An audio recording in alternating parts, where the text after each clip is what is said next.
defense questions. Number 5 natin, what did you find in your study? Okay? Yung validity nito saka result. Ano naging resulta ng survey mo? Na mahalaga pala yung environment at yung staff hospitality sa consumer satisfaction sa isang restaurant. So, ayun, maganda yung naging resulta. Yung outcome. At valid ba yun?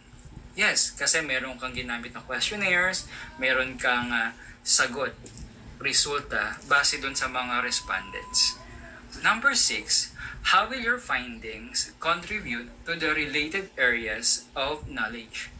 Pag ganito guys, parang yung sa significant kanina, kung significant ba yung pag-aaral mo sa iba't ibang mga field, ganon din halos sa number 6. Ano yung maidadagdag ng study mo sa community, sa other areas of